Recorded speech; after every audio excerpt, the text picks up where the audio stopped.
میرے نبی نے 11 شادیاں کی، شوق کی نہیں. میرے نبی نے کہا ما تزوجت وما زوجت الا بوحی من السماء نزل به جبریل.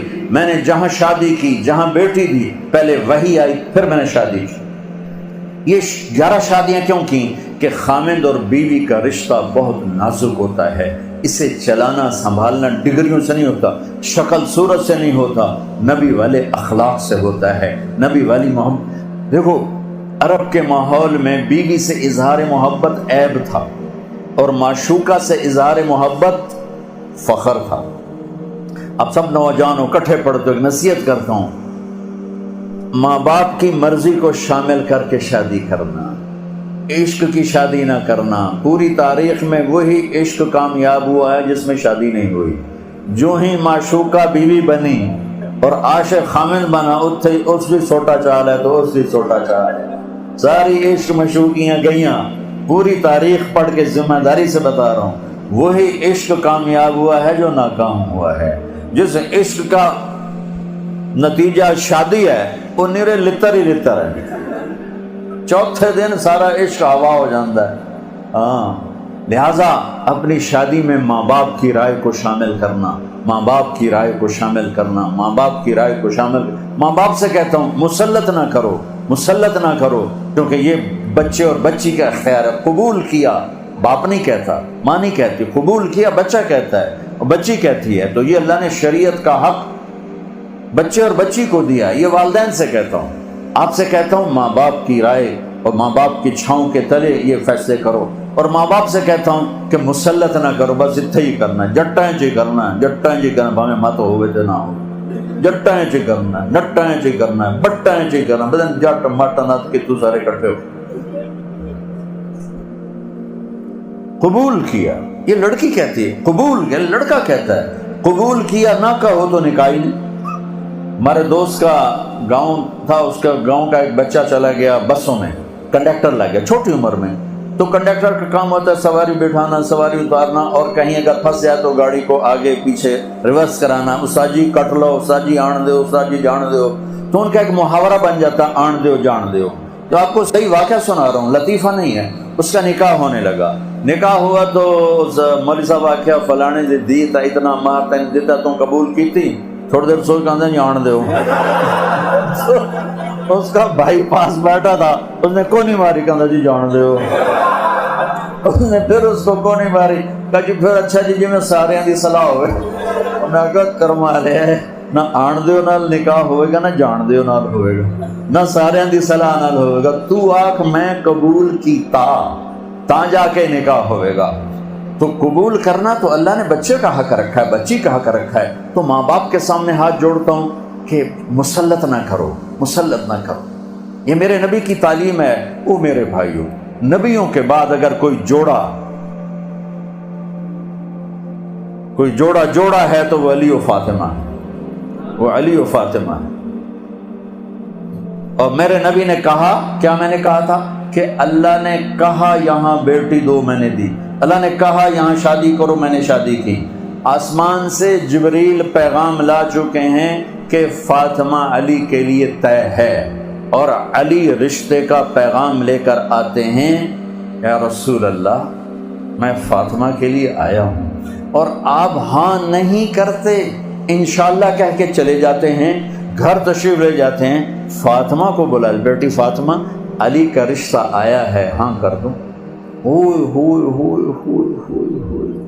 او میرے عزیزو، اللہ کا فضل ہے. یہ ہماری آج کی بچیاں بھی، یہ بھی بیچاری چپ کر کے سر جھکا کے بیٹھ جاتی ہیں، بہت کم فریاد کرتی ہیں. تو آپ کا کیا خیال ہے اگر میرے نبی باہر ہاں کر دیتے تو فاطمہ نے انکار کرنا تھا؟ لا الہ الا اللہ، یہ تو کفر کی بات ہے، لا الہ الا اللہ. لیکن اللہ کی قسم امت کو سمجھانے کے لیے، بیٹی فاطمہ علی کا رشتہ آیا ہے، ہاں کر دوں. ہاں تو آسمان سے ہوئی پڑی. فاطمہ سے پوچھنے کی ضرورت کیا ہے؟ ضرورت ہے کہ بیٹی فاطمہ ہو، پیغام لانے والا علی ہو، اور آسمان سے جبریل فرشتہ پہلے سے وحی لا چکا ہو کہ ادھر ہی شادی ہوگی. پھر بھی بیٹی سے پوچھنا پڑے گا، بیٹی کر دوں. جب جنت کی سردار نے سر جھکایا، خاموشی کا مطلب کنواری بچی کی ہاں ہوتا ہے، یا ہاں دونوں طرح ہے، زیادہ خاموش آپ خاموش ہیں، خاموشی کا مطلب ہے کہ ٹھیک ہے ابا جان، پھر آپ فوراً باہر نکلے، علی لوگوں کو جمع کرو، ایسے مجمع جمع ہو گیا، پھر میرے نبی نے نکاح پڑھایا، سارے مجمع کو کھجور کھلائی، شہد کا پانی پلایا۔ یہ خوبصورت زندگی میرے نبی نے سکھائی ہے، اور میرے نبی نے خاوند اور بیوی کا تعلق سمجھایا۔ عرب کے ماحول میں جیسے میں بتا رہا تھا، عشق معشوقی کے اشعار بھرے پڑے ہیں، تو معشوقہ سے عشق کا اظہار ایک فخر تھا، اور بیوی کے بارے میں کہنا مجھے بیوی سے پیار ہے، یہ ایک عیب تھا۔ یہ عرب کے ماحول میں انتہائی برا سمجھتے تھے کہ کوئی سردار بھرے مجمع میں کہے کہ مجھے بیوی سے پیار، میرے اتنی معشوقیں ہیں، اس پر وہ بڑا فخر کرتا ہے، لیکن بیوی سے پیار، اس پر سارے اس کو لعن طعن کرتے ہیں۔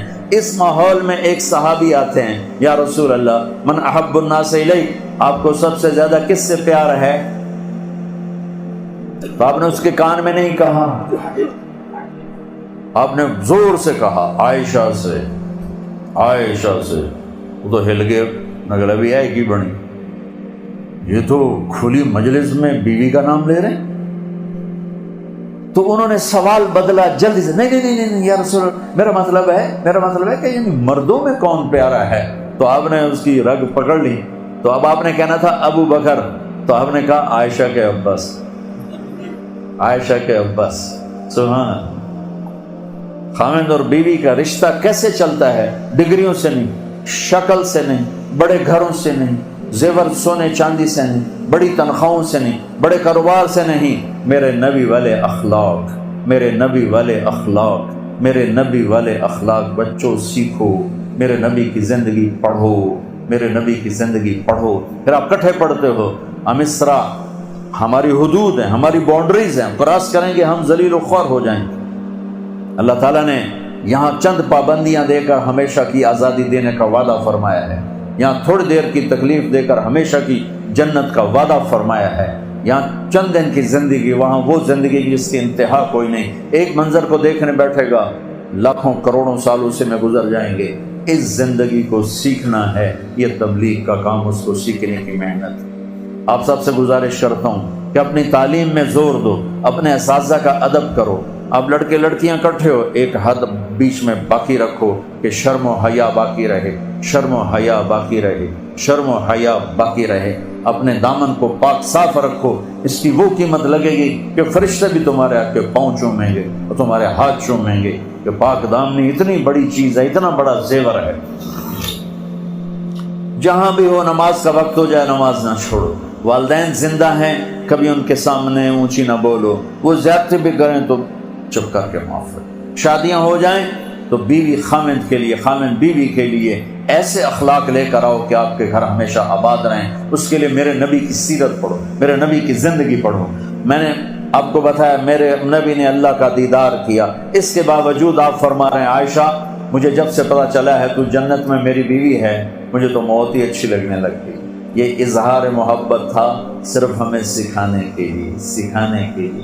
حضرت میمونہ کے گھر میں آپ تھے، آپ کو پیشاب آیا، باہر گئے، حضرت میمونہ کی آنکھ کھلی تو بستر خالی، ان کو شیطان نے چکر دے دیا کہ یہ تو کسی دوسری بیوی کے پاس چلے، سوکن پنا، انہوں نے کنڈی لگا دی۔ میرے نبی آئے، دستک دی، میمونہ دروازہ کیوں بند کیا؟ کہا مجھے چھوڑ کے دوسری بیوی کے پاس کیوں گئے؟ کہنے لگے ارے اللہ کی مندی میں کہاں گیا، میں تو پیشاب کرنے گیا تھا، انی حاقن، مجھے پیشاب آیا تھا بہت زور کا۔ کہا نہیں پیشاب نہیں ہے، کہیں اور گئے ہوں۔ وہ تھا کہ حضرت عائشہ کے پاس گئے ہوں، تو وہ سوکن پنے میں یہ چلتا تھا، یہ دھڑے تھے، حضرت عائشہ، حضرت حفصہ، حضرت ام سلمہ، حضرت سودا، یہ چار بیگمات ایک طرف تھیں، اور باقی جو چار الابرار یشربون من کاس کان مزاجھا کافورا، نیک لوگ شراب کی سرائی اٹھائیں گے اور گلاس میں ڈالیں گے اور پئیں گے۔ یہ ہے نیچلی کلاس۔ ایک ہے مڈل کلاس جنت کی، یسقون فیہا کاسا کان مزاجھا زنجبیلا، انہیں جنت کے نوکر، جنت کی لڑکیاں، جنت کی